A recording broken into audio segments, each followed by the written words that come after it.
This is our new setup. I wanted to test it. Let me get my microphone.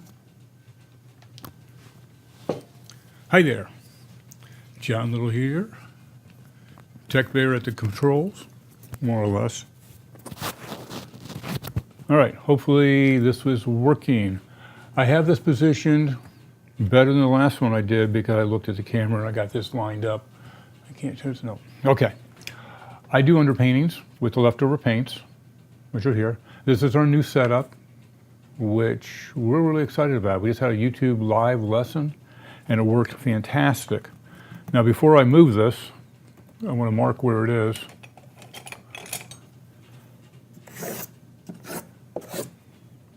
Because that's my target area when I lay the canvas back down. We're using actual Paramount canvas, 6x8. I do the underpaintings for Ginger with the leftover paints. And I didn't do that one. That's when she redid. Mine are smoother.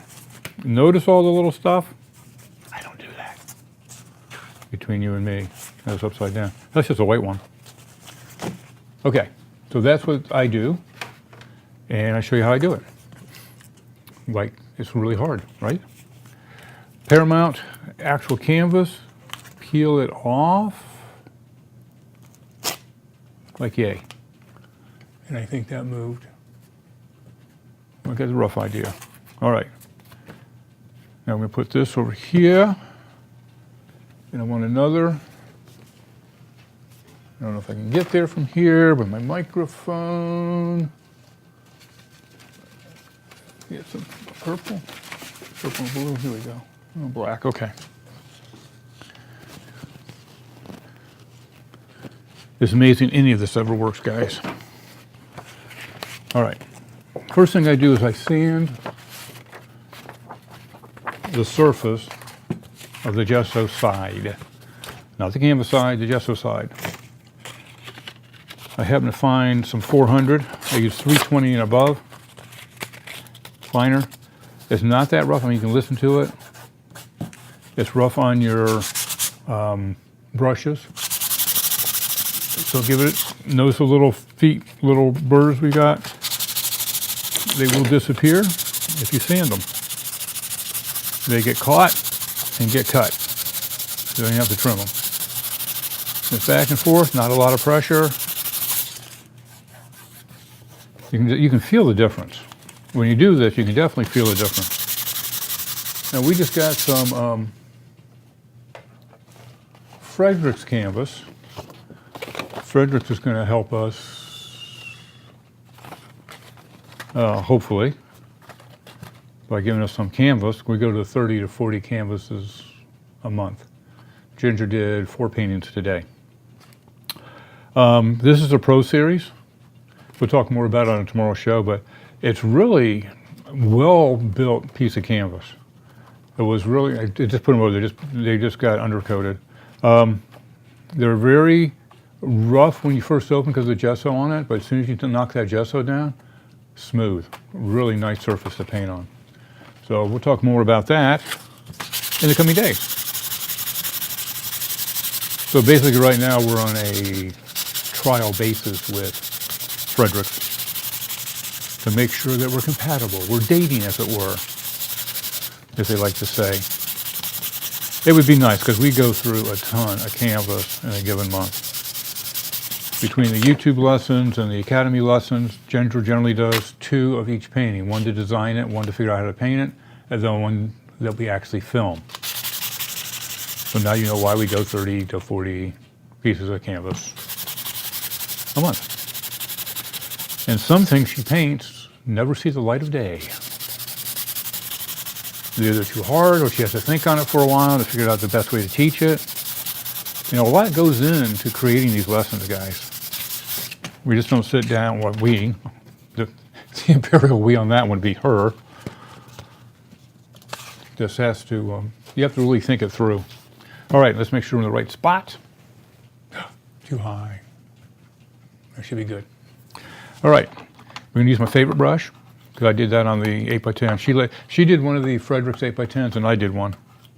So she let me play with it. I liked it. It was nice. And she did not leave me a rag. Imagination cloth. Wait a minute. That one here. Here we go. The making of imagination cloth. Now, whoever gets this is going to get a combo. A John and Ginger imagination cloth. Whoa. That's going to be valuable. All right. It was soaking wet, and I'm sitting here squeezing it out. I'm making sure I get all the water out of under the metal. Nothing worse than having a surprise of a batch of water coming out when you least expect it. Smack it. Okay, these are our colors. I believe that's a magenta. I believe that's a purple. That's for phthalo green, yellow oxide, and cad yellow. She took all the white. Well, I had to use more white to finish because we needed that light blue for the ones for tomorrow. I'm thinking green. Since we've got the phthalo, I'm going to take some of the glazing medium, simply because this is starting to dry out, and I'm going to try to bring this back to life. Oh, I'm one that closes it. You know, I close the lid. Some of us don't, and we're not going to mention names. I think that's going to be all right. So we're going to try to get some of that phthalo green to come back to life here. I think it's coming. We're going to have to add some white to this, though. We're actually going to have to add paint to do these. Now, you know, these have flip tops. Ginger doesn't like using the flip tops. You know, I just, look at that. And I'm going to do it this way. I think you can see me. I'll put it right here. And that's fairly clean. Look at that. And you close it up. I'm assuming you can see it there. I don't know. Add a little of that. See what we get. Ooh, that phthalo green is a pretty green. It's like an emerald green. Okay, we do not have a lot of paint there, guys. So I'm not sure. We have to add a little yellow to this puppy. See what we get. You see that little glob that was running around in there? I smush it through.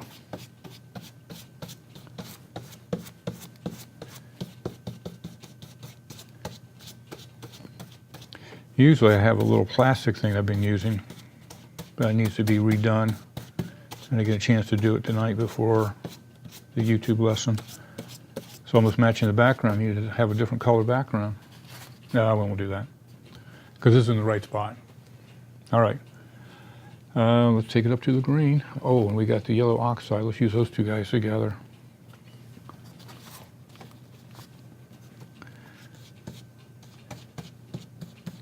Oh, that looks nice.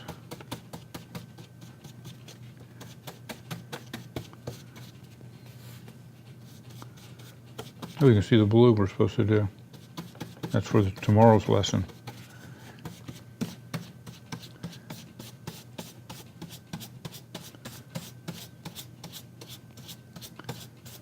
Kind of like that. Now, keep it bright. Add a little mixing magic sauce here.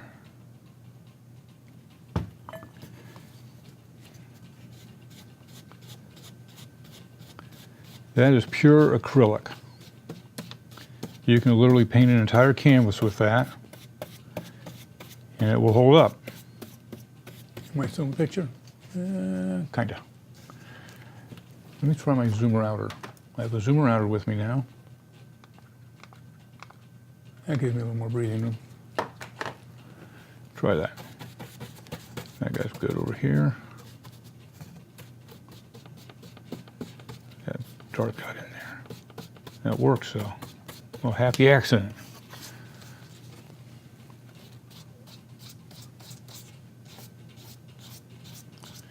Here we go. All right. A little more of the oxide and cad.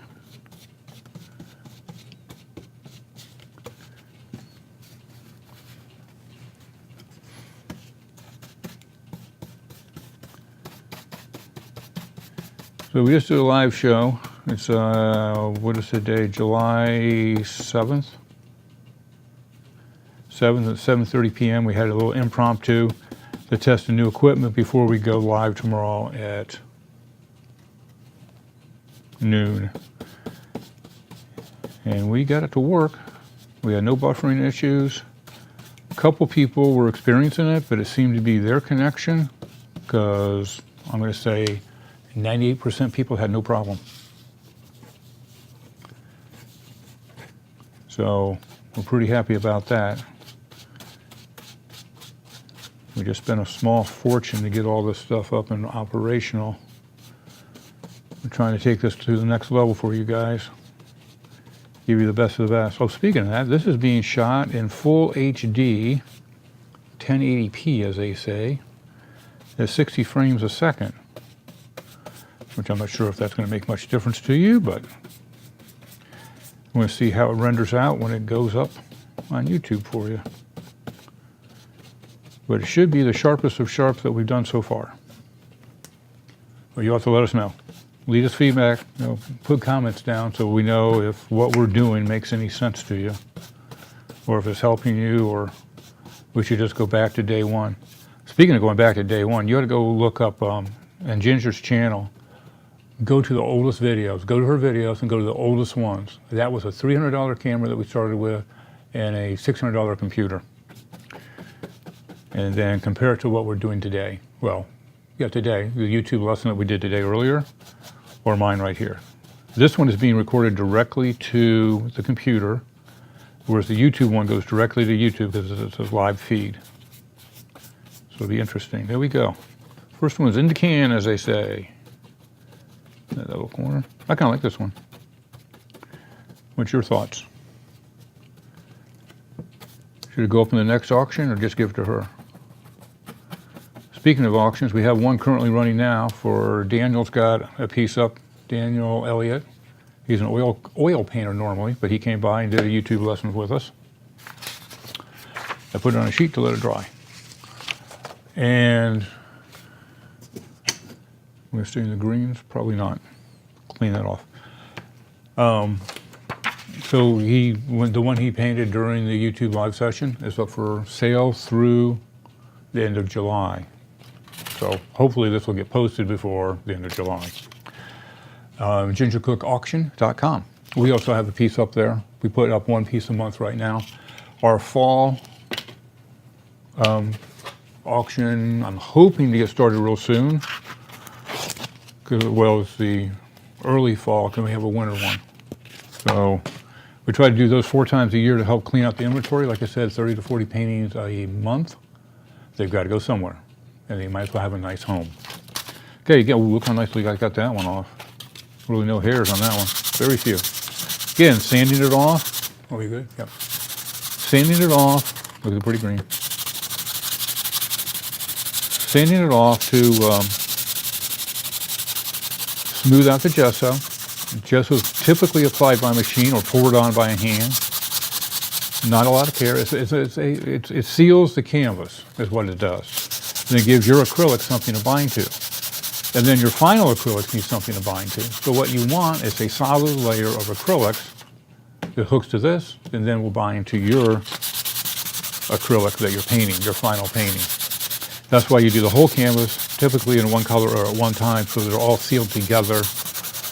You have seen Ginger will take, and she will underpaint, depending upon the painting, on where it goes. Oh, another news, save my glasses. They reflect. I got new glasses coming. Went to the eye doctor the other day. Hadn't been in 6 years. Well, no insurance, you gotta do it when you can afford it, right? And the doc said, good shape. You got cataract starting, looks like about 2 decades, and we might have to do something about it. I go, I can live with that. The prescription changed a quarter. She goes, do you really need it? I go, I need new glasses. So we're getting some with the anti-reflective. So hopefully, yeah, see that? All you can see is my white. The white of the lights. We have 3 lights on. If you look closely, you can probably see all 3. I look like a monster. But anyways, that'll be here in a month or so. We'll try those. Not that I look that much, nor do you really care. It's not that important. Ginger, who's always on the camera, it matters. All right, here we go. Shake it off. Shake it off. Canvas looks like we're still in a good spot. There we go. All right. Again, the brush has been soaking in the water. We're going to wring it out, smush it, grab it. I really smush, really pull hard. Look how much water comes out of that. These things hold so much water in paint. And then I smack it. I don't like that water sneaking out on me. Okay? I did it over there because in case something did come out. All right. We got the purple and the magenta. Interesting colors. Okay.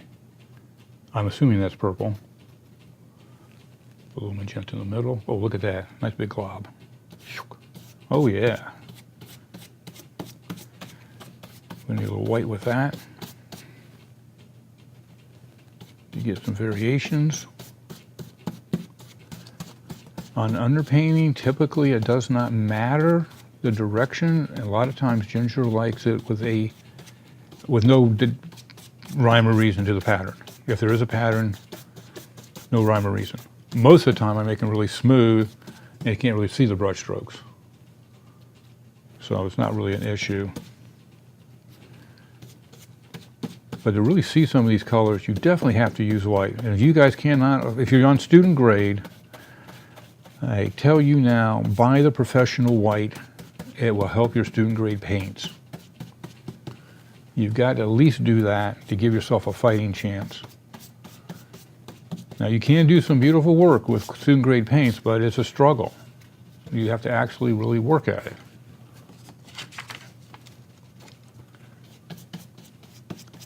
Just saying. One man's opinion.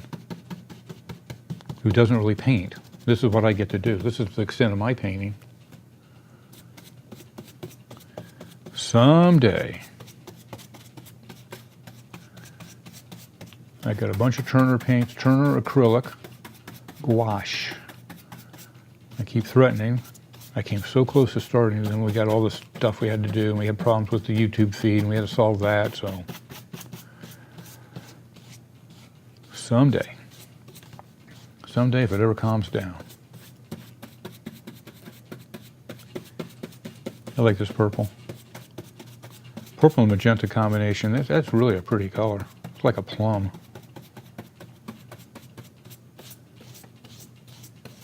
How's that look? That's really nice. Now, we're really dark in this corner. I want to keep that darkness. So we're just going to basically use the purple by itself.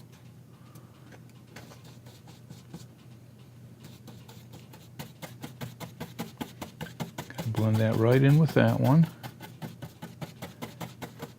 Oh yeah. Then give a little bit of lightness here and there. There you go. Another one in the can. Now that is a classic, people. You know you want that one. Better claim that before Ginger paints on it.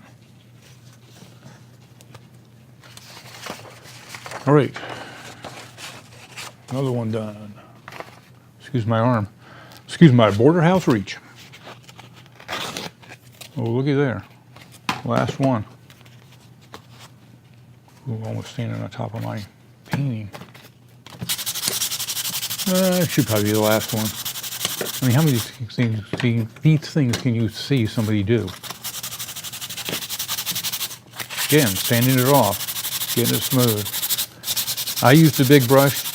Ginger uses what does she use for hers? When she did her blue, she used the number 12 bright. That's what she used.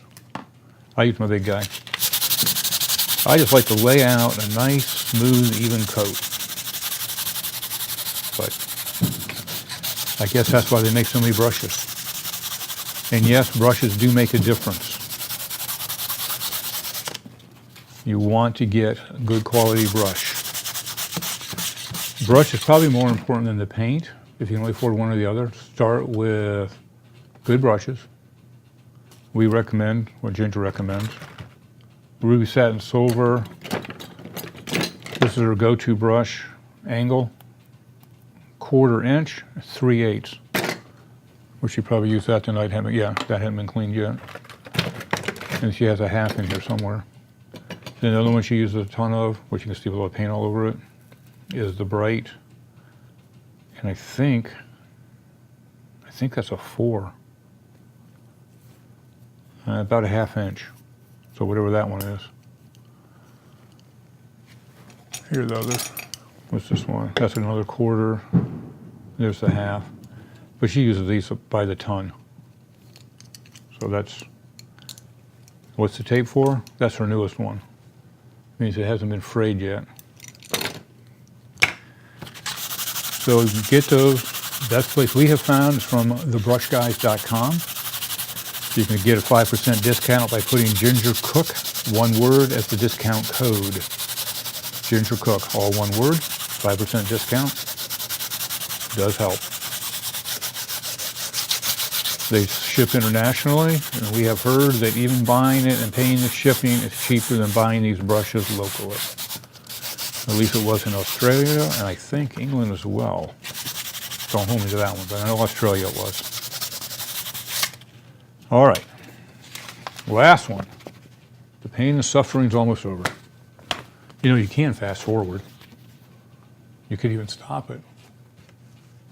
But you want to see an exciting ending. Looks like it's going to be the same colors. So let's just lay down a little bit of this. You hear fireworks in the background. This is paint that's still on it. Again, this is just the glazing medium. And that's just the paint that's still sitting in the brush. And I don't stick a lot on like Ginger does. I mean, she piles the paint in there, which makes it a lot easier to paint. Don't get me wrong. But she knows what she's doing. I don't have a clue. But look at that. I can get this whole thing painted in this light color just by using the glazing medium, and it would work as an underpainting because that's 100% acrylic. So there's nothing wrong with doing this as a final. But we're going to add the rest of that paint. Okay.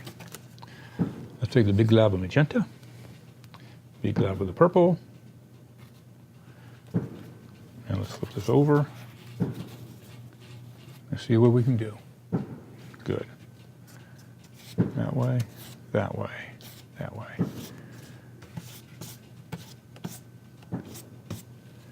A little bit of white.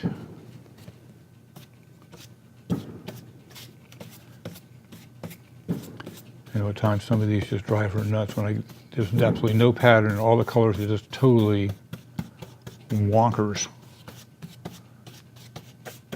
But it is what it is. Look at that. Yeah, my fingerprints down there. I have to cover those up.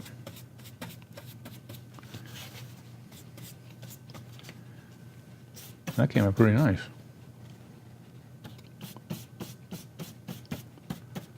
Again, this is what you do. You're done painting for the night. Grab your 6x8s, 8x10s, whatever needs an underpainting on it. Everything needs to have an underpainting. Some need to have an actual idea. Sometimes you don't know what you're going to be painting next. Just paint. Most of the paints are opaque, and they will go cover all this up anyways. Huh. Not bad. So we'll do some of this back corner here. We'll get far over there. Because I know the palette, I'm up here and the palette's there. Something like that. Our last little bit.